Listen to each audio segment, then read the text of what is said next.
موضوع الدرس في مذمة حقوق الوالدين سورة الأحقاف تفسير ابن كثير.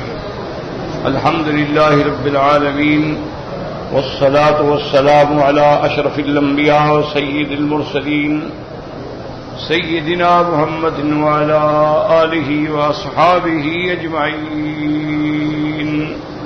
اللهم صل على سيدنا محمد وعلى آل سيدنا محمد كما صليت على إبراهيم وعلى آل إبراهيم في العالمين إنك حميد مجيد. أعوذ بالله من الشيطان الرجيم. بسم الله الرحمن الرحيم. والذي قال لوالديه اف لكما أتعظانني أن أخرج وقد خلت القرون من قبلي وهما يستغيثان الله ويلك آمن إن وعد الله حق فيقول ما هذا إلا أساطير الأولين. أولئك الذين حق عليهم القول في قد خلت من قبلهم من الجن والإنس إنهم كانوا خاسرين. ولكل درجات مما عملوا وليوفيهم أعمالهم وهم لا يظلمون.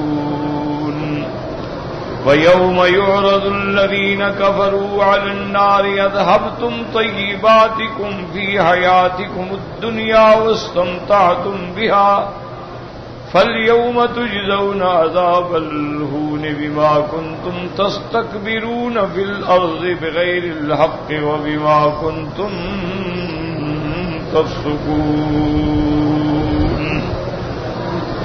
قال المؤلف والمفسر رحمه الله تعالى أدام النفع بعلومه وعلومكم في الدارين آمين إلى أن قال لما ذكر تعالى حال الداعين للوالدين البارين بهما وما لهم عنده من الفوز والنجاة عطف بحال الأشقياء العاقين للوالدين. اب مفسر رحمۃ اللہ علیہ فرماتے ہیں کہ اللہ تبارک و تعالی نے پہلے والدین کی اولاد کے لیے البارین بہما جو اپنے والدین سے احسان کرنے والے ہیں اخلاق سے رہنے والے ہیں اور جو والدین کی اطاعت کرنے والے ہیں ان کو جو کامیابی ہوگی اس کا ذکر کیا. اب اس کے بعد اللہ تبارک و تعالی ان کا ذکر کر رہے ہیں جو بدبخت ہیں جو نافرمان ہیں جو والدین کے منکر ہیں. چونکہ یہ سنت اللہ ہے اللہ کی کتاب میں کہ اگر سعداء کا ذکر آئے گا تو بعد میں اشقیاء کا بھی ذکر آئے گا اصحاب جنت کا ذکر آئے گا تو بعد میں اصحاب النار کا بھی ذکر آئے گا. کیونکہ الاشیاء تتباین بالازداد جب دونوں ضدین کا ذکر کیا جائے تو بات زیادہ کھل کے سمجھ آتی ہے. والذی قال لوالدیہ اف لکما وہذا عام فی کل من قال ھذا. اب اس آیت میں جو ہے کہ جس نے اپنے والدین کو نعوذ باللہ بطور اہانت تف کہا یہ لفظ عام ہے سب کے لیے جو بھی نافرمان ہو. ومن زعم انہا نزلت فی عبد الرحمن ابن ابی بکر رضی اللہ عنہما فقولہ ضعیف لأن عبد الرحمن ابن ابی بکر رضی اللہ عنہما اسلم بعد ذلك وحسن اسلامہ وکان من خیار اہل زمانہ. اب بعض علماء جو یہ کہتی ہے قول نقل کیا گیا ہے کہ یہ آیت عبد الرحمن ابن ابی بکر کے بارے میں نازل ہوئی یعنی حضرت ابی بکر کے بیٹے حضرت عبد الرحمن کے بارے میں. تو یہ قول بالکل غلط ہے اس کی کوئی صیغت نہیں ہے. اس کی وجہ یہ ہے کہ جب یہ آیت نازل ہوئی اس وقت تو ابھی وہ اسلام بھی نہیں لے آئے تھے وہ تو اسلام بھی بعد میں لے آئے. وحسن اسلامہ پھر ان کا اسلام بھی مثالی تھا وَكَانَ مِنْ خِيَارِ آلِ زَمَانِهِ، وہ اپنے زمانے کے سب سے بہتر لوگوں میں شمار ہوتے تھے. روى الله في ابن عباس رضي الله عنهما أنها نزلت في ابن أبي بكر الصديق رضي الله عنهما وفي سيرة هذا نظر والله تعالى أعلم. او فی نے حضرت ابن عباس رضی اللہ تعالی عنہما سے یہ قول نقل کیا ہے کہ یہ آیت جو ہے حضرت ابو بکر کے ایک بیٹے کے بارے میں نازل ہوئی ہے، لیکن یہ قول غلط ہے. یاد رکھیں پہلے بھی میں نے عرض کیا تھا کہ دشمن جو ہے نا وہ بڑا تیز بھی ہے، خطرناک بھی ہے، چالاک بھی ہے، اور خاص طور پہ یہودی. ویسے تو مسلمانوں کے سب دشمن ہیں، یہود ہوں، نصارہ ہوں، ہندو ہوں، سکھ ہوں، جو بھی کفر ہے وہ اسلام کا دشمن ہے، کیونکہ الکفر ملت واحدہ، کفر ایک ہے. لیکن سب سے زیادہ دشمن جو ہیں وہ یہود ہیں، حتیٰ کہ خود اللہ نے قرآن میں گواہی دی ہے کہ لَتَجِدَنَّ أَشَدَّ النَّاسِ عَدَاوَةً مِنَ الَّذِينَ آمَنُوا الْيَهُودَ، کہ مومنوں سے سب سے زیادہ شدید عداوت رکھنے والے جو ہیں وہ یہودی ہیں. اور یہود جو ہیں یہ ابتدا سے، یعنی سرکار دو عالم کے زمانے سے نہیں بلکہ ابتدا سے حضرت موسیٰ علیہ السلام کے زمانے سے یہ بڑی مکار، بڑی عیار، بڑی جاہل، بڑی ضدی قسم کی قوم ہے. حضرت موسیٰ علیہ السلام کو کتنا انہوں نے ستایا ہے کہ معجزات دیکھتے، یعنی اتنا بڑا معجزہ کہ اللہ نے دریا سے پورے بنی اسرائیل کو سالم باہر فرما دیا اور ان کے دشمن فرعون کو اس کے لشکر کے ساتھ ان کے سامنے غرق کر دیا. اتنا بڑا معجزہ دیکھنے کے بعد آگے جو گئے تو دیکھا کہ ایک قوم جو ہے وہ ایک بت کی پوجا کر رہی ہے. ان سے پوچھا بھی یہ کیا ہے؟ انہوں نے کہا یہ ہمارا خدا ہے. تو موسیٰ علیہ السلام کے پاس آ گیا، اجعل لنا الہا کما لہم آلہہ، جیسے ان کا خدا ہے نا ہمیں بھی یہ خدا بنا دو.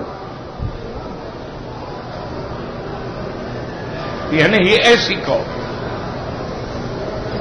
حضرت موسیٰ علیہ السلام تورات پہ تشریف لے گئے، اللہ کے حکم سے طور پہ تشریف لے گئے تو سامری نے ایک بچڑا بنایا، ایک گائے کا بچڑا بنایا سونے چاندی کا، اور اس میں اس نے ایسا مجوف خالی خول سے بنایا کہ اگر ہوا پہ رخ پہ رکھ دو تو ہوا گزرے تو آواز آئے.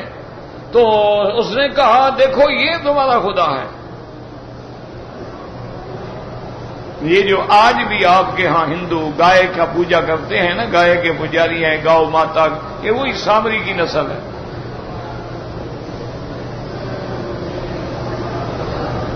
تو انہوں نے پوچھا کیا؟ انہوں نے کہا ھذا الہکم و الہ موسیٰ، یہی تمہارا خدا ہے، موسیٰ علیہ السلام کا بھی خدا ہے. موسیٰ علیہ السلام تو بھول گیا، ادھر چلا گیا، خدا تو ادھر ہے. اب قوم جناب اس کی عبادت کو لگی تھی. یہ بڑے عیار ہیں، بڑے مکار ہیں. انہوں نے حضور صلی اللہ علیہ وسلم سے معاہدے کیے، میثاق مدینہ کے نام سے معاہدہ ہوا، لیکن جب بھی موقع ملا تو انہوں نے حضور صلی اللہ علیہ وسلم سے دشمنی کی.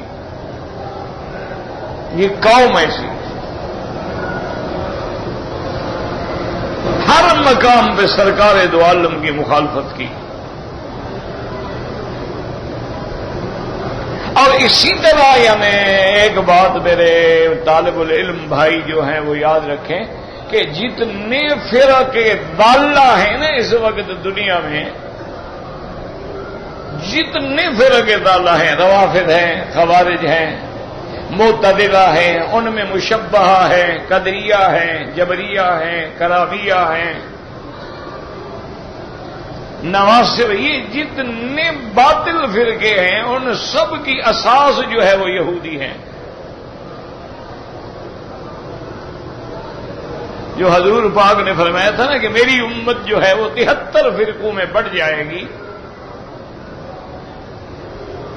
اور فرمایا تھا کہ کلہم فی النار، وہ سب کے سب جہنمی ہوں گے، الا ما انا علیہ واصحابی، صرف وہ جماعت حق پہ ہوگی جس پہ میں ہوں اور میرے صحابہ۔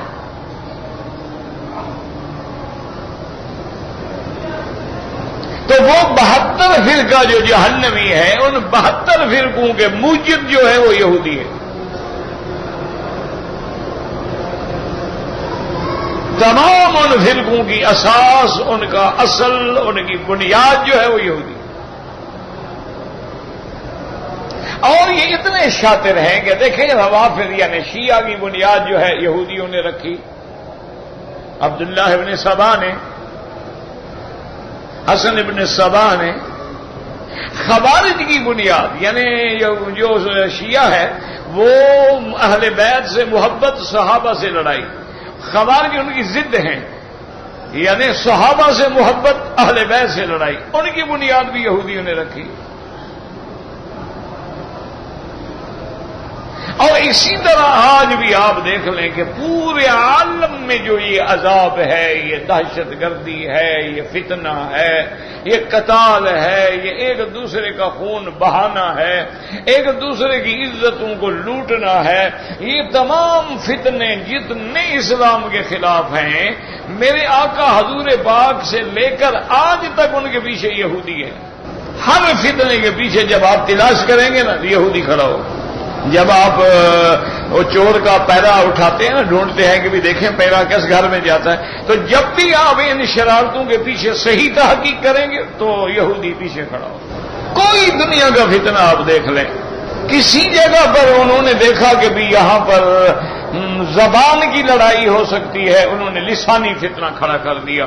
انہوں نے کہا یہ بنگلہ ہے، انہوں نے کہا نہیں اردو ہے، انہوں نے کہا اس کو مارو، انہوں نے کہا اس کو مارو۔ انہوں نے کہا کہ ہم بنگالی ہیں، ہم بنگلہ دیش ہے ہمارا، ہم تو یہ کیا کہ یہاں کوئی اور زبان بولی جائے، اس پہ لڑا دیا۔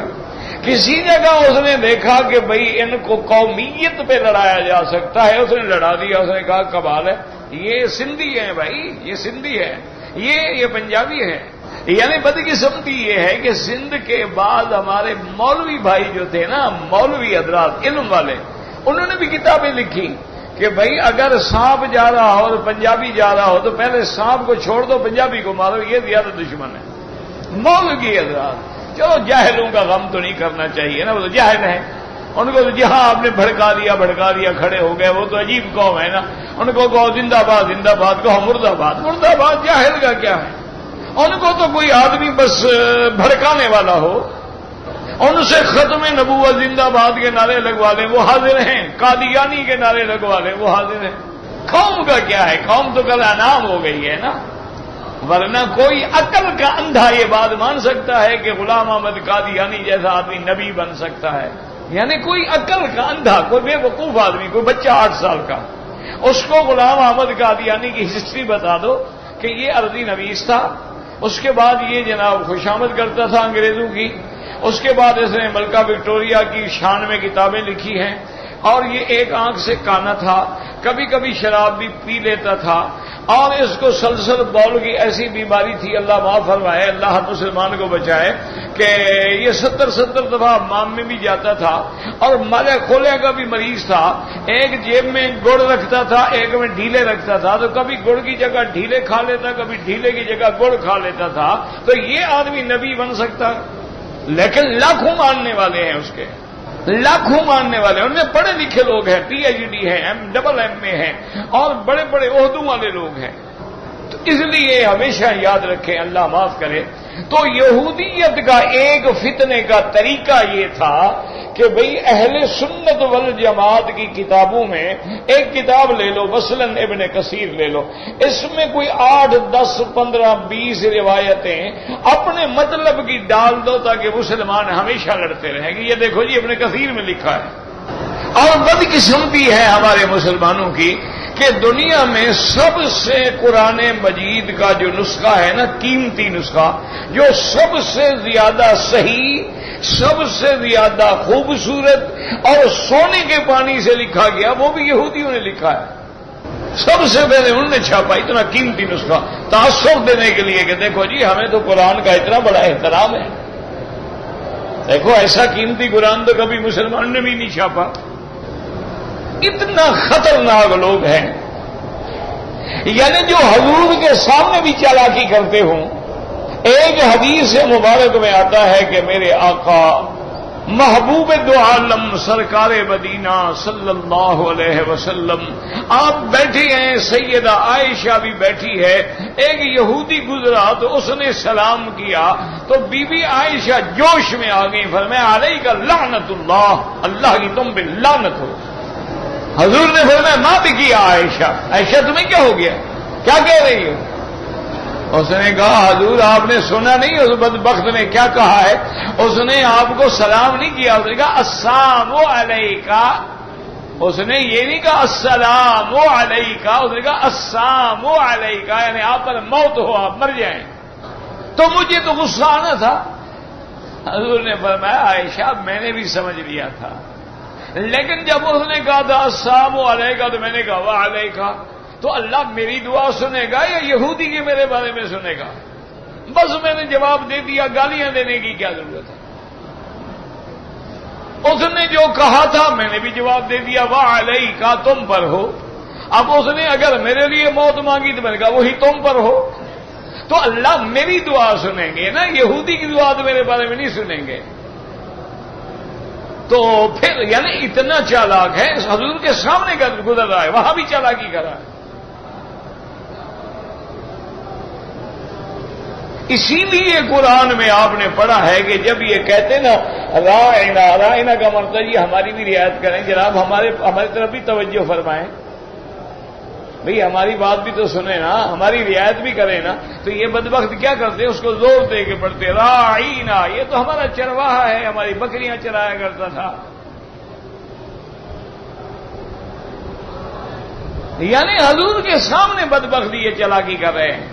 اللہ نے قرآن میں فرمایا لفظ ہی نہ کہو آئندہ میرے نبی کو جس میں میرے پیغمبر کی شان میں کروڑوں درجے پر کوئی بہانہ بنا کے بھی شان کی کوتاہی یا کمی ہو. لفظ ختم کر دو، قولوا انظرنا، نہ کہو لا تقولوا رائنا. تو یہ ایسی بدبخت قوم ہے، اور یہ ایسی قوم ہے کہ ایک دفعہ مسئلہ آیا رجم کے بارے میں کہ بھئی زانیہ مرد ہے یا عورت ہے، شادی شدہ ہے، اسلام کہتا ہے اس کو رجم کر دو.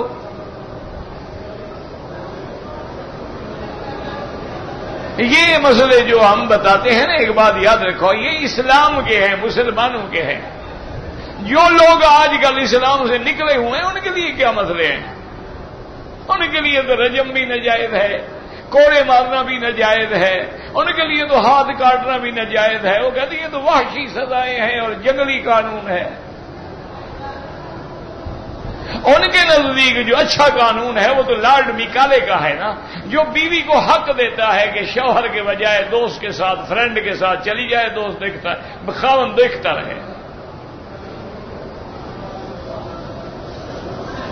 اغوا کر کے لے جانے والا ہے، کورٹ میں درخواست دے دے کہ جی میں اپنی مرضی سے گئی ہوں اور اسی کے ساتھ جانا چاہتی ہوں، کورٹ کا لے جاؤ جناب. تم تو اس قانون کو پسند کرتے ہو نا، اللہ کا قانون کیسے پسند کرو؟ تو ان کی ایک عورت تھی یہودیہ، اس سے یہ غلطی ہو گئی تو دیکھو کیسے چالاکی کی. انہوں نے کہا اس کا فیصلہ ہم نہیں کرتے، اس کا فیصلہ لے جاتے ہیں حضور کی خدمت میں کہ جی آپ فیصلہ فرما دیں. اور ایک قصہ آتا ہے کہ چوری کی تھی اس نے. تو بہرحال جب حضور کے پاس جائے گا تو حضور کا ہمارے ساتھ کیا تعلق ہے؟ وہ لازمی بات ہے کہ رعایت کر دیں گے کہ شاید یہودی مسلمان ہو جائیں. کیوں؟ مسلمان کا تو مسئلہ نہیں، مسئلہ تو ہمارا ہے.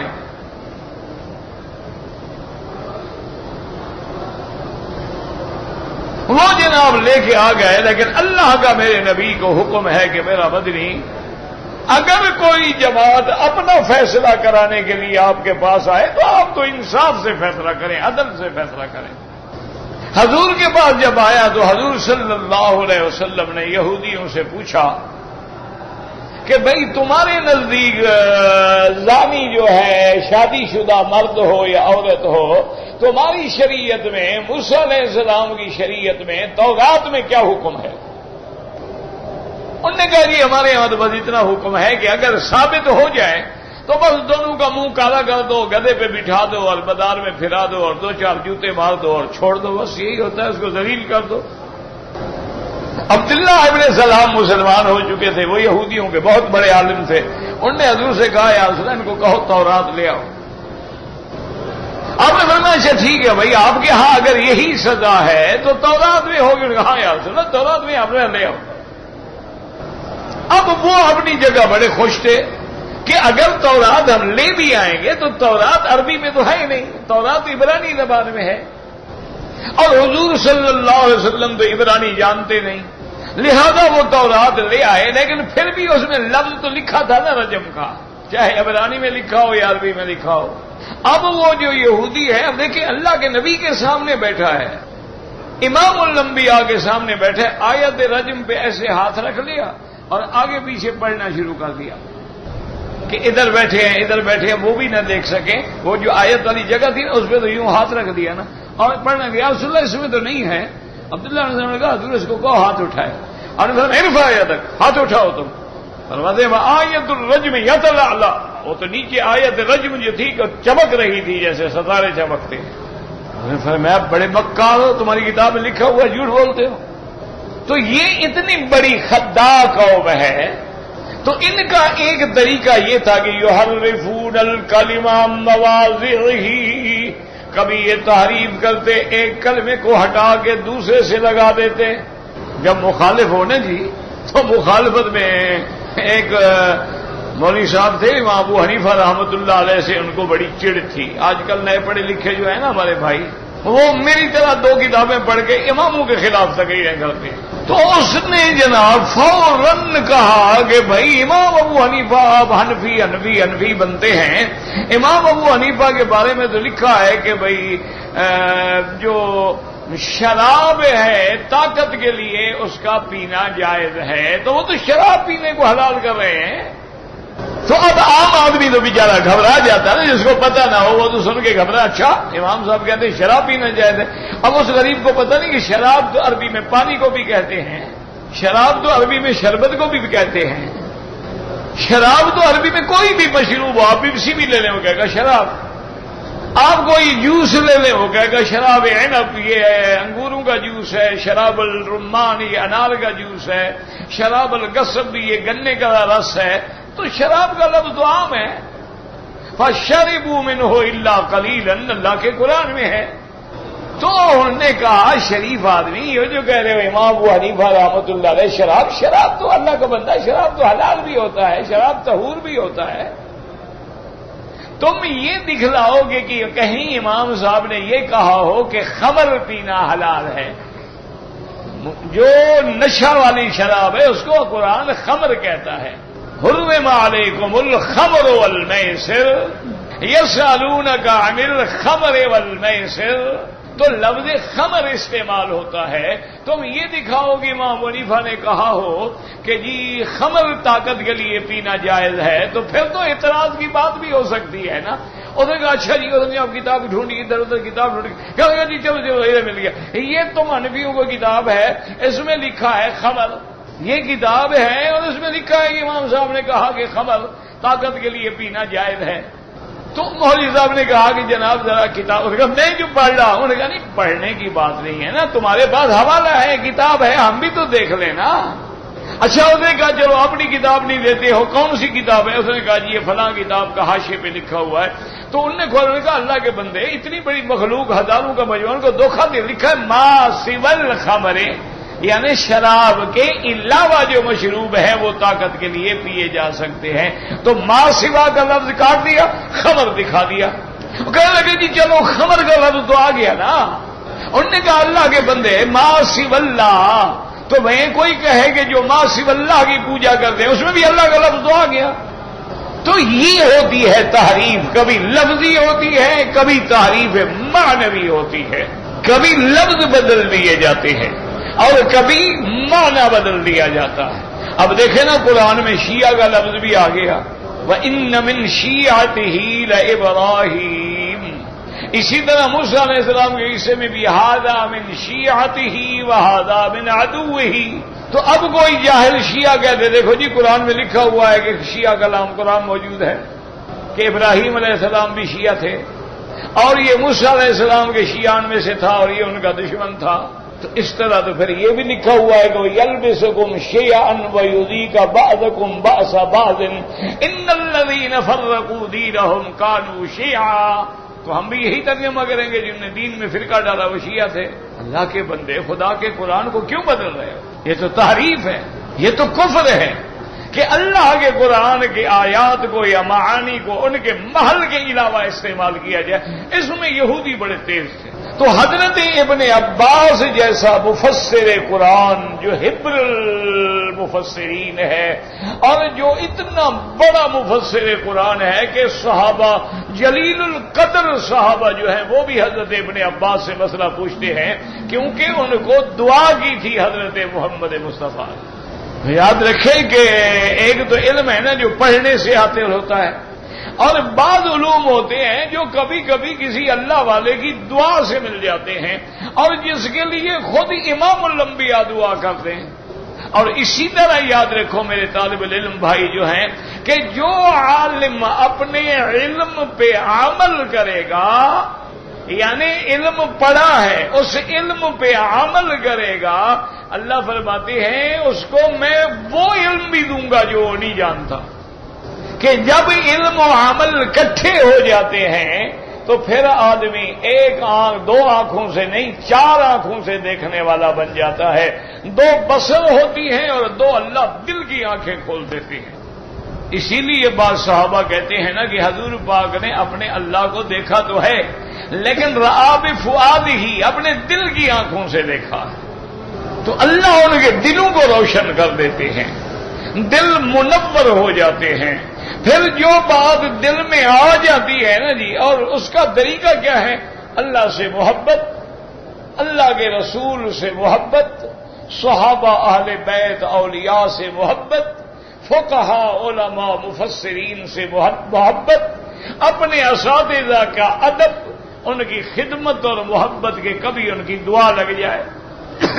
اور یہ دعا ہوتی نہیں ہے جیسے میرے بھائی حاجی صاحبان کہہ دیتے ہیں اچھا مولوی صاحب دعا کریں، یہ شارٹ کٹ کے آدھی ہے، کہتے ہیں دعا بھی کوئی اور کرے، یہ زبان اس کے لیے بھی نہیں ہلانا چاہتے، یعنی ان کا ہر کام دوسرا کر۔ اور جی میرے بھائی یہ بھی کہنا سنت ہے لیکن دعا اصل وہ ہوتی ہے یاد رکھو کہ جب کوئی آدمی کسی سے کوئی ایسا نیکی کا کام کرتا ہے کہ اس کے دل سے دعا نکل جاتی ہے، بس وہ دعا ہے۔ اب دیکھیں نا ابن عباس کو کتنی چھوٹی نیکی پہ دعا ملی۔ حضور پاک تشریف لے گئے یعنی قضاء حاجت کے لیے، تو ابن عباس نے سمجھا کہ حضور پاک کو استنجا کے لیے وضو کے لیے پانی کی ضرورت تو ہوگی اور آپ تو بغیر پانی اٹھائے چلے گئے، تو آپ لوٹا لے کے پیچھے چلے گئے اور حضور سے دور کھڑے ہو گئے تاکہ حضور کو محسوس بھی نہ ہو کہ کوئی آدمی کھڑا ہے۔ آدمی کو پھر اس حیا آتی ہے نا کہ پتہ نہیں کوئی آواز پیدا ہو کچھ ہو لوگ کیا سنیں گے، تو دور کھڑے ہو گئے۔ جب حضور فارغ ہوئے تو لوٹا پیش کیا، حضور نے وضو فرما لیا، جب فارغ ہو گئے تو اتنے ان کی عقل پہ خوش ہوئے کہ اس کے لیے فوراً دعا کر دی کہ اللہم علمہ التاویل، اللہ اس کو قرآن کا علم عطا فرما، تفسیر کا علم عطا فرما۔ اب دیکھو چھوٹی سی کام کیا، چھوٹی سی نیکی کی کتنی بڑی دعا مل گئی۔ تو دعا لی جاتی ہے یاد رکھو، اسی طرح بد دعا بھی لی جاتی ہے۔ کسی اللہ والے کو کسی بزرگ کو گالیاں دینی شروع کر دو اور زیادہ بد دعا لینی ہو 2-4 تھپڑ مار دو، انشاءاللہ رات کو اٹھتے بیٹھتے بد دعا کرے گا۔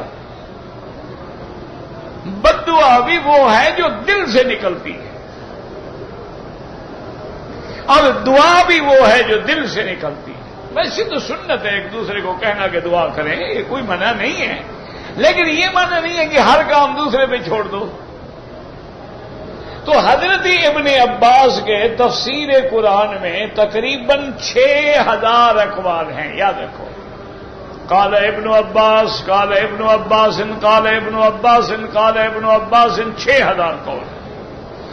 اور یہ قاعدہ ہے کہ اتنا بڑا صحابی قرآن کے بارے میں کوئی ایسی بات نہیں کہہ سکتا جو حضور نے نہ کہی ہو، بل اس لیے ان کا تو موقوف بھی مرفوع کے حکم میں ہوتا ہے کہ اگر ابو بکر کہے گا، عمر کہے گا، عثمان کہے گا، علی کہے گا، ابن عباس کہے گا، زید کہے گا، عبداللہ بن مسعود کہے گا، ابی ابن کعب کہے گا، رضوان اللہ علیہم اجمعین، تو معنی یہ ہے کہ انہوں نے لازم حضور سے سنا ہے تب کہہ رہے ہیں۔ تو اب جناب یاد رکھو کہ 6000 حضرت ابن عباس کا قول ہے جو تفسیری کتابوں میں ملتا ہے، ان میں سے 419 صحیح ہیں، باقی سارے غلط۔ اب ایک عام آدمی کو کیسے پتہ لگے گا؟ وہ کہے گا جی قال ابن عباس نے، ابن عباس نے کہا ہے کہ حضرت ابو بکر کے بیٹے کے حق میں نازل ہوئی ہے۔ اب وہ جب نام پڑھے گا حضرت ابن عباس کا، اس کی تو بولتی بند ہو جائے گی کہ ابن عباس کہہ رہا ہے، بات ختم ہو گئی۔ لیکن جو عالم ہیں وہ تحقیق کریں گے کہ جس کے بارے میں آ رہا ہے عبد الرحمن ابن ابی بکر کے بارے میں، وہ تو اس آیت کے اترنے کے وقت میں مسلمان بھی نہیں ہوا تھا، تو یہ آیت اس کے بارے میں کیسے نازل ہوئی؟ وہ کہیں گے ہاں معلوم ہوتا ہے یہ قول ابن عباس کا نہیں ہے، ان کے نام پہ ڈالا گیا ہے۔ تو یہ سازشیں جو ہیں اس میں یہودی بادشاہ ہیں۔ آج کل بھی انہوں نے ایک نیا قرآن لکھا ہے، نیا قرآن چھپ گیا ہے باقاعدہ، اس کا نام ہے الفرقان، چونکہ قرآن کا نام فرقان بھی ہے۔ تو انہوں نے وہ قرآن چھاپا ہے، اس سے تمام آیتیں جو تھی نا جی جہاد کے بارے میں، یہودیوں کی حالات کے بارے میں، ساری آیتیں نکال دی۔ سورۃ الانفال، سورۃ البراء کا سارا اکثر حصہ نکال دیا، جہاں جہاں مذمت یہود ہے وہ سارا حصہ نکال دیا۔ تو اب جناب انہوں نے قرآن شائع کر دیا، تقریباً اس میں انہوں نے 5000 مقام پہ تبدیلی کی ہے۔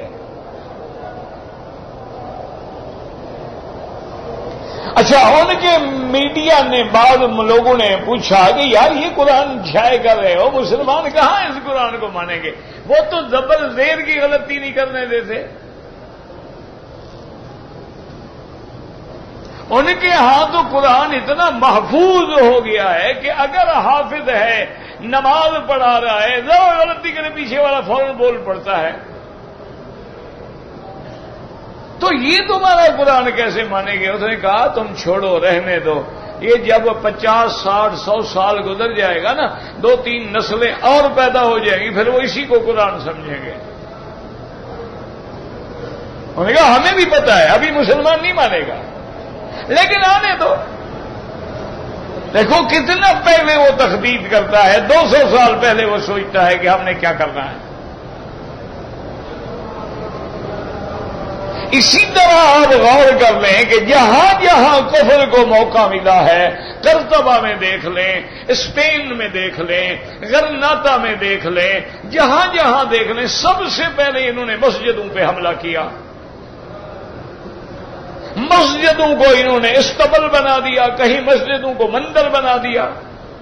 آپ کے ہاں بھی بابری مسجد کا جھگڑا چلا، کیا وہ پاگل ہو گئے ہندو؟ ان کو پتہ نہیں ہے بھی یہاں ہزاروں مندر بھی ہیں، ہزاروں مسجدیں بھی ہیں، اور یہ تو ہم صدیوں سے مسلمان ہندو کٹھے رہتے آئے ہیں۔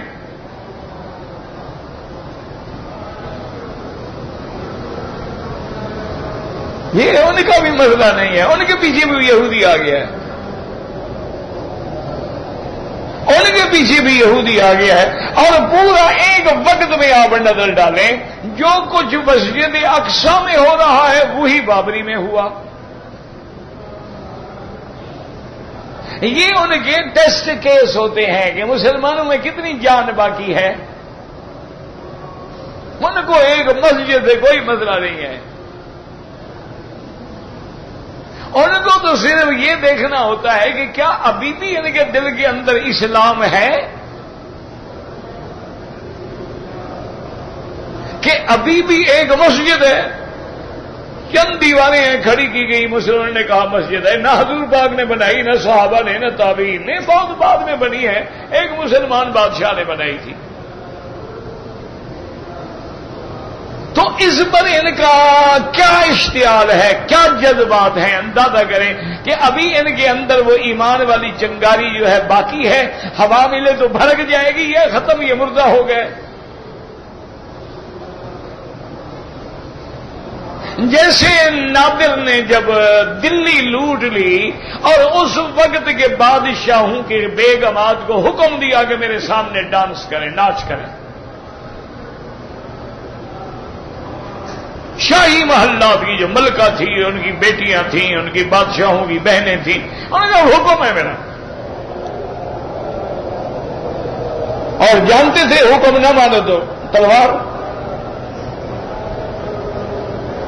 تو اس نے کیا کیا کہ اس نے اپنی تلوار جو تھی نا جی، وہ کمان سے نکال کے ایسے ساتھ ننگی تلوار ساتھ رکھ لی اور رقص شروع ہو گیا، اور وہ رقص میں ایسے اونگنا شروع ہو گیا۔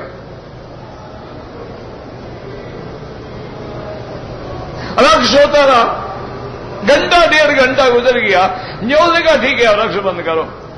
اس نے کہا مجھے سمجھ آ گئی ہے، غیرت نام ہے جس کا گئی تیمور کے گھر سے۔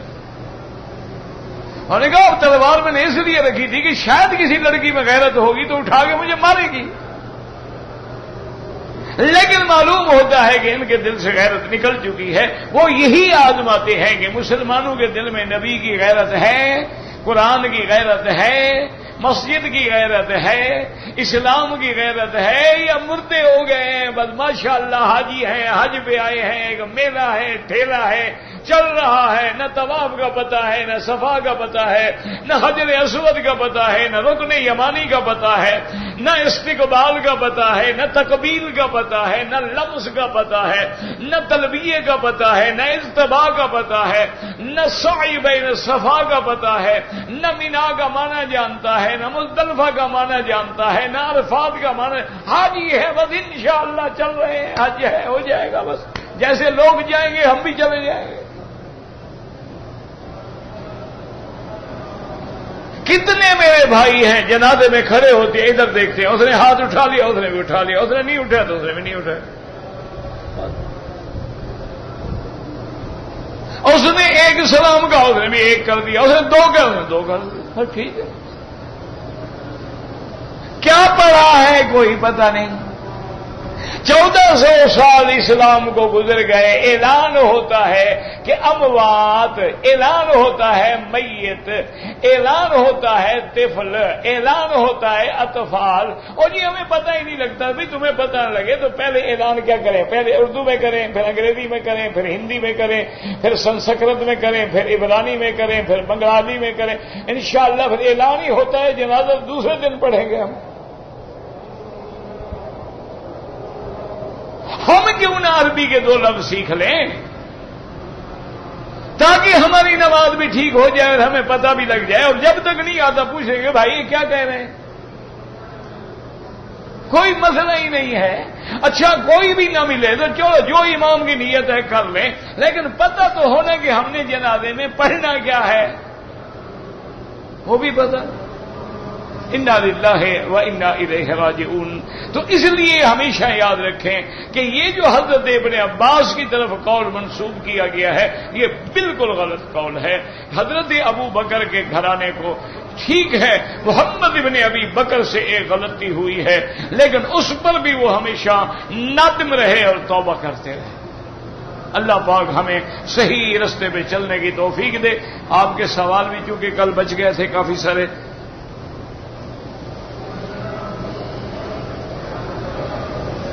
کہتے جی نفل پڑھنے کے لیے میرا بھائی امام ابو حنیفہ رحمت اللہ علیہ کے نزدیک حرم میں بھی جو اوقات مکروہ ہیں وہ فرماتے ہیں نماز نہ پڑھو، یعنی فجر کے بعد، عصر کے بعد، اور عین جب سورج سر پہ کھڑا ہو۔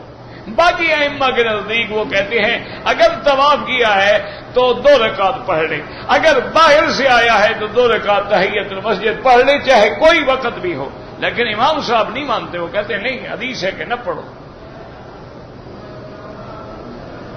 بھائی جو لوگ اللہ کی کتاب کے مطابق حکم نہ کریں لیکن طاقت بھی تو ہو، تیرے میرے لیے تو یہ نہیں ہے نا، تیرے میرے اندر طاقت ہے.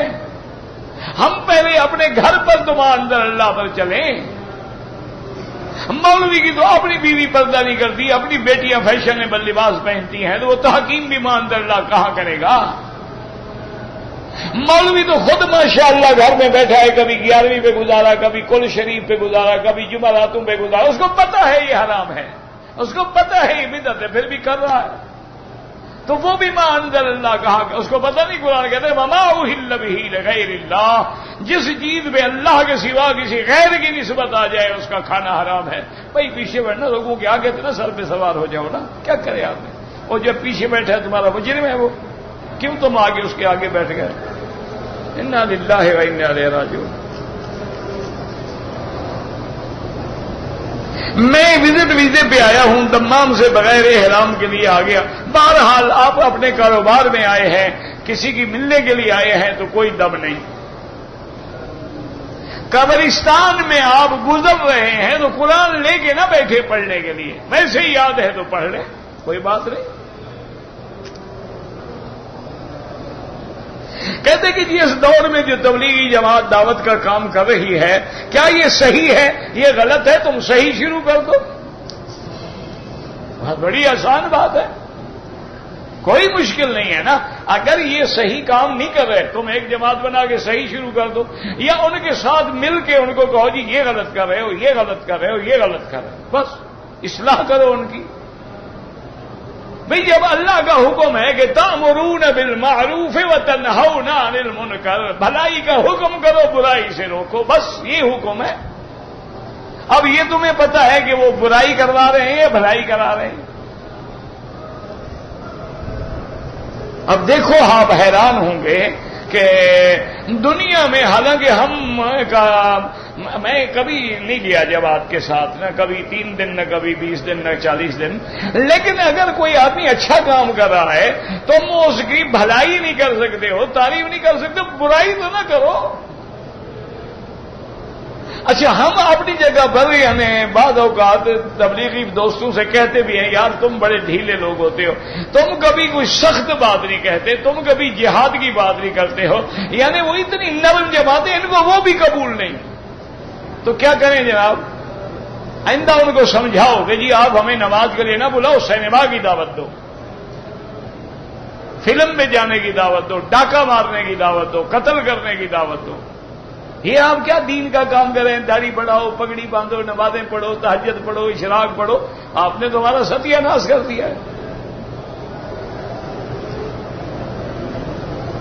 مغرب کی نماز کے بعد، اذان کے بعد، امام ابو حنیفہ رحمت اللہ علیہ کے نزدیک کوئی نماز ہے، وہ کہتے ہیں مغرب کی اذان کے بعد وقت فوراً مغرب کی نماز کھڑی کرو، کیونکہ یہ ملائکہ کا تبدیلی کا وقت ہے، رات والے آ رہے ہیں، دن والے جا رہے ہیں، تو اس لیے وہ تمہاری گواہی لے کے جائیں گے یہ نماز میں ہے.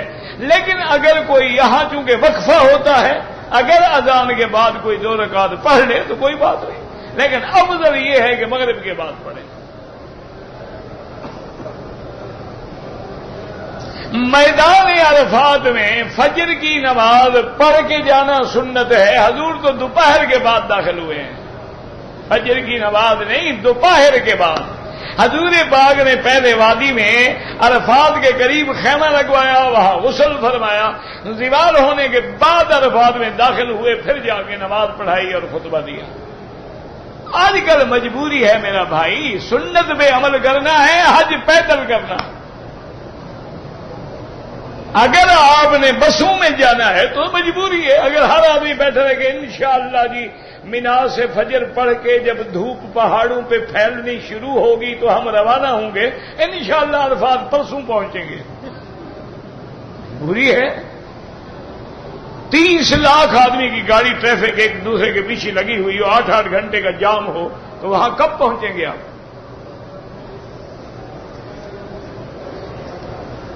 کیا اگر عرفات میں ہم آدھی رات کو جا سکتے؟ کوئی مسئلہ نہیں. پیدل بالکل زیادہ ثواب ہے. حج اکبر ہی، کوئی حج نہیں ہوتا. یہ معنی تھوڑا ہے کہ جمعہ کے دن ہو تو اکبر، اور اگر خمیس کے دن ہو تو چھوٹا حج ہو گیا، سکڑ گیا حج بیچارہ. یہ کیا لوگوں نے بنا رکھا ہے؟ یہ اکبری ہے، یہ اصغری ہے، یہ اشگری ہے، یہ اشکری ہے.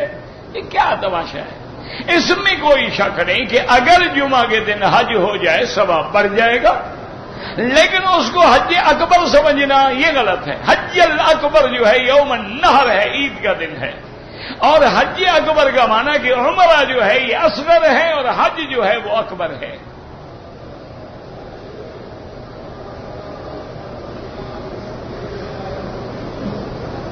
میں نے حج ویزا خریدا تھا، پیسے دیے تھے، میں نے اس پہ سود بھی دینا تھا.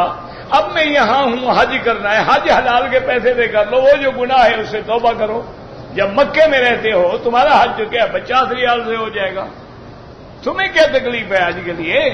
احرام باندھو جناب، ایک کپڑا رکھو کندھے پہ، 5 ریال میں مینا پہنچ جاؤ گے، مینا سے 5 ریال میں عرفات پہنچ جاؤ گے، 10 ریال میں واپس آ جاؤ گے. تمہارا کیا خرچ ہے؟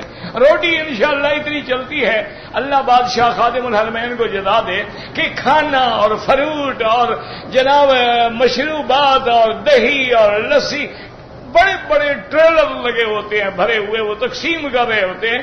یعنی آج ہی پی نہیں سکتا تو گٹھڑی باندھ کے کندھے پہ بھی ڈالی ہوئی ہوتی ہے کہ انشاءاللہ گھر بھی رہ جاؤں گا. وہ فکر نہ کرو، روٹی مل جائے گی.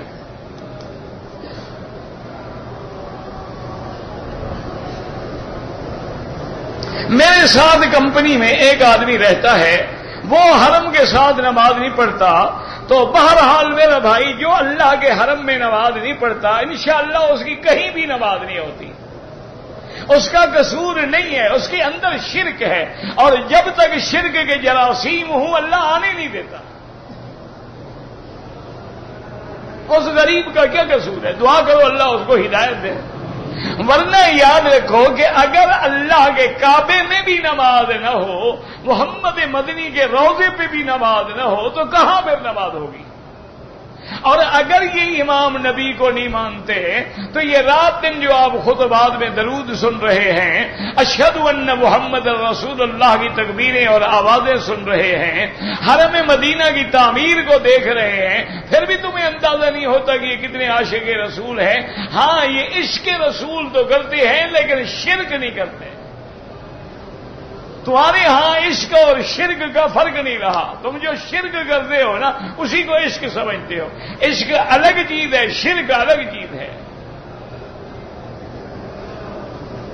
صفا مروہ جو ہے مسجد میں داخل، ابھی آج کل تو مسجد میں داخل ہے، لیکن اگر کسی حائضہ عورت نے دوڑ لیا تو کوئی بات نہیں، صفا ہو جائے گی. شرط ہے کہ پہلے طواف وہ کر چکی ہو.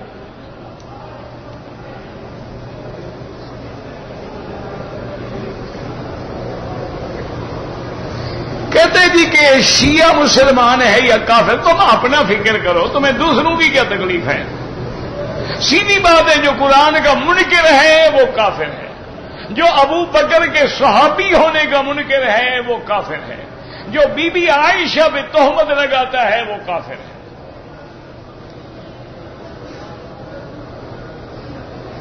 ہندو کو کافر کہنا منع ہے، کوئی منع نہیں. کافر کافر ہوتا ہے. قرآن نہیں کہتا قل یا ایھا الکافرون لا اعبد ما تعبدون. قرآن نہیں کہتا ان الذین کفروا سواء علیہم اانذرتہم ام لم تنذرہم لا یؤمنون.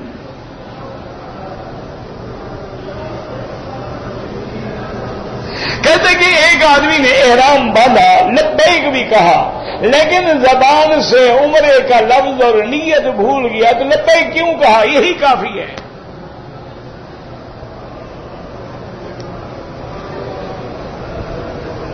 کہتے جی ہمیں سپیکر کی آواز نہیں پہنچتی. اللہ سے دعا کرو، یہ سارے مسئلے اللہ حل کر سکتے ہیں، بندہ تو نہیں کر سکتا ہے. ایسا کوئی کھیل ہے کہ جائز ہے؟ ہاں جی بالکل، کشتی لڑنا جائز ہے، دوڑنا جائز ہے، نیزہ بازی جائز ہے، تیرنا جائز ہے، گھوڑا دوڑانا جائز ہے، سب جائز ہے. کئی کھیل ہیں جو جائز ہیں.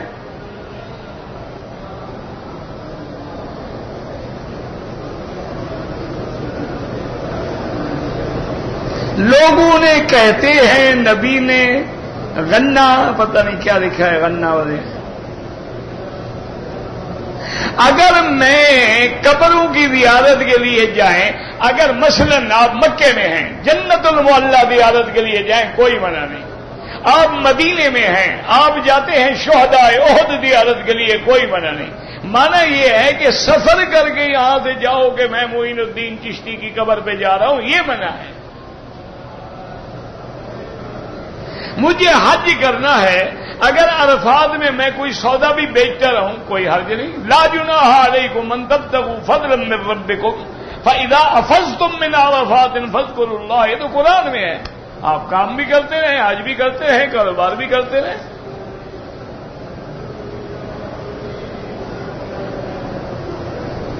کہتے ہیں جی کہ شیطان جب فرشتوں کے ساتھ تھا تو سنا ہے کہ آسمانوں اور زمینوں میں کوئی ایسی جگہ نہیں تھی جہاں اس نے نماز نہ پڑھی ہو، تو شیطان نماز پڑھتا تھا، تم وہ بھی نہیں پڑھتے ہو۔ بہرحال یہ تم نے سنا ہے، یہ قصہ غلط ہے۔ وہ جہاں رہتا تھا وہی نماز پڑھتا تھا۔ فرشتہ نہیں، وہ جن تھا۔ کان من الجن ففسق عن امر ربہ۔ امام کے پیچھے حنفی ہے تو فاتحہ نہ پڑھے، شافعی ہے تو پڑھا کرے، کوئی جھگڑا نہیں، کوئی مسئلہ نہیں، کوئی لڑائی نہیں، کوئی سر پھٹول نہیں۔ 1400 سال گزر گئے ہیں، ابھی تک ہم حضور کی امت کو نماز پہ لڑا رہے ہیں۔ کافر کہتے ہیں ان کی ابھی تک نماز ٹھیک نہیں ہوئی، کون سا کلمہ پڑھیں ہم؟